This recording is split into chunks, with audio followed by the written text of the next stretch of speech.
I am Marie from the Klahoose First Nations, which is located on Cortes Island. I would like to recognize that we are on the Lekwungen territory, and we are grateful to the Songhees and Esquimalt nations for their stewardship of these lands. And I'm Sarah, and I'm a sex worker rights activist for over 20 years. Welcome to Sex Work 101, where we cover the who, what, where, and how of a very complex topic. So much has been written about this trade by people who are on the outside, but have you ever heard of the saying, nothing about us without us? Well, we invite you to stay curious and listen as we demystify sex work from the inside. What is sex work? Well, it is the exchange of money or other goods for intimate and/or sexual services provided by consenting adults. This includes escorting, street-based sex work, sugar babies, online cam work, cybersex, erotic dancing, porn, and more. Sex work is an honest living. To some, it has a noble calling, and to others, it's quick money in a pinch. It's a specialized entertainment sector, and it is not for everyone. Sex work is work. Sex workers do not sell their bodies, but rather it's their time. And a lot of time goes into the profession.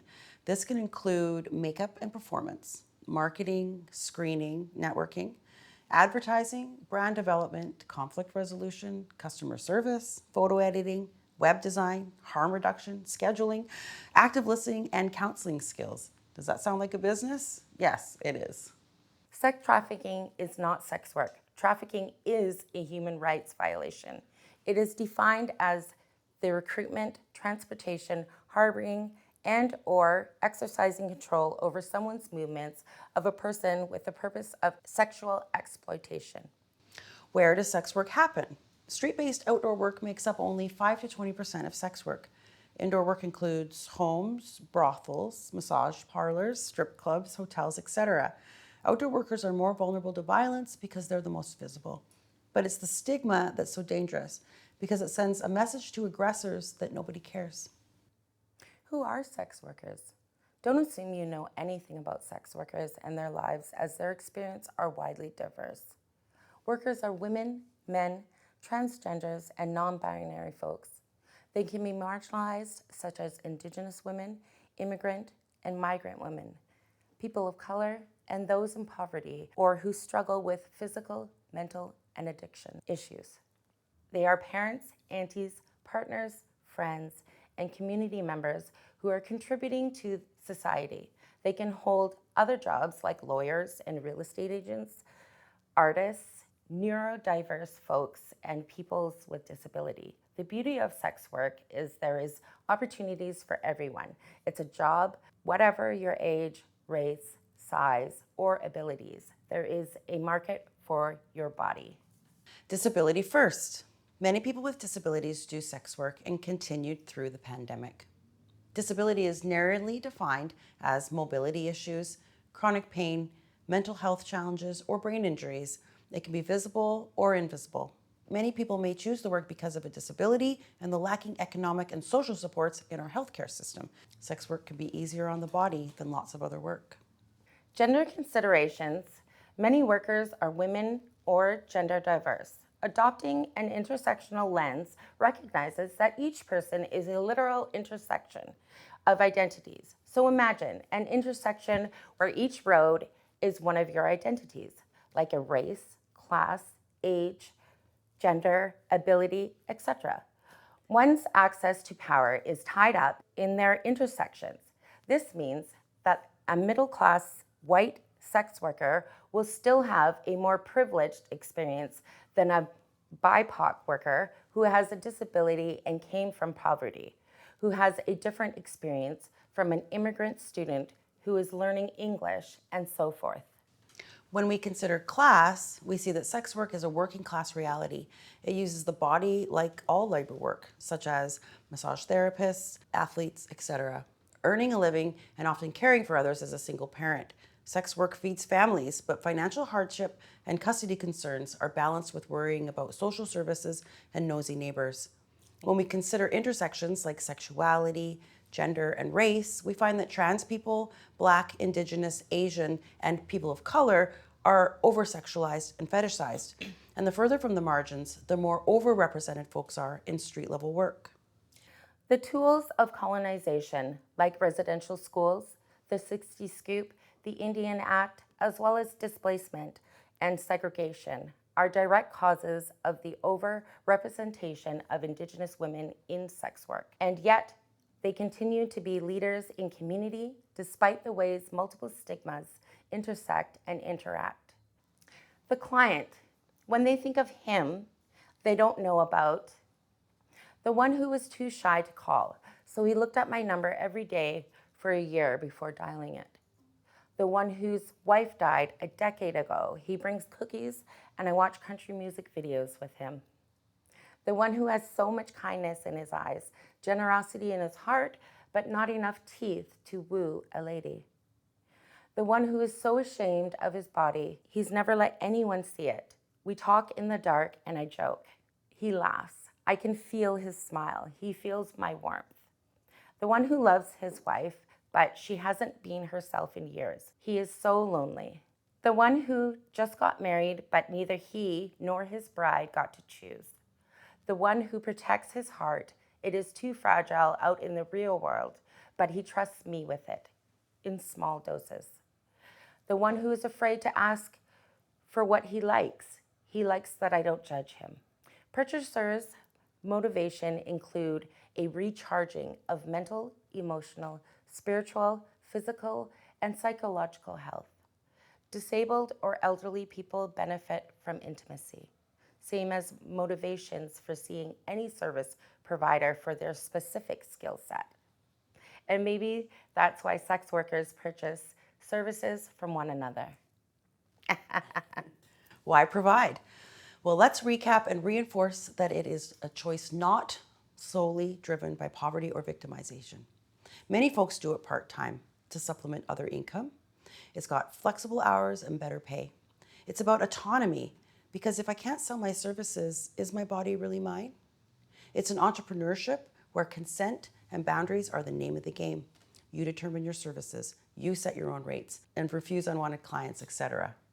People say that sex work is the oldest profession, but while it might be the oldest currency, historians and anthropologists say there are three oldest professions: shamanism for medicine people, midwives, and sex workers, all traded sacred skills in intimate spheres: birth, life, sex, and death. How? Sex work and the law. If two consenting adults agree to exchange sex for money or other things, whose business is that? Sex work should not be criminalized any more than sex. Is the transaction inherently dangerous? Or is it that society stigmatizes sex workers, making them an outlet for violence? Selling sex in Canada is not illegal, but activities associated with it, like buying it, are. This Nordic model was adopted in 2014 via the Protections of Exploited Persons and Communities Act. This means that in Canadian law, it's assumed that consensual sex workers are exploited and trafficked. We support the New Zealand model of decriminalization, which has great success promoting the human rights, social supports, and wellness of sex workers there for over 20 years. Canadian workers are criminalized under trafficking laws, which equate the two. Trafficked people have no agency. Agency is the sense of control that you feel in your life, your capacity to influence your own thoughts and behavior. People who do sex work have agency. The current law is dismissive of sex workers' concerns, knowledge, and realities. For example, Black and migrant sex workers are often targeted and arrested for working in community and for the safety of other sex workers. Criminalization has implications for immigrant and migrant workers in that arrests lead to deportation. There are challenges for trans workers who are more subject to violence, and criminalization impacts people of color who experience police brutality, surveillance, and arrest. Each social group lives with racisms, stereotypes, and phobias, and those then overlap with the stigma that sex workers face. Society, sex, and stigma. Imagine sex as a cake. In this picture, we see two characters. One who says, "Oh, I love cake. I could eat it day and night." And the second character says, oh, I make cake. That's what I do for a living. And then the first character says, you're disgusting. You should be ashamed of yourself. On one hand, we're obsessed with sex in our culture and media, but then there's shame and repression about it. And that shame gets projected onto sex workers, leading to intense stigma. Stigma dehumanizes and isolates workers, targeting them for violence.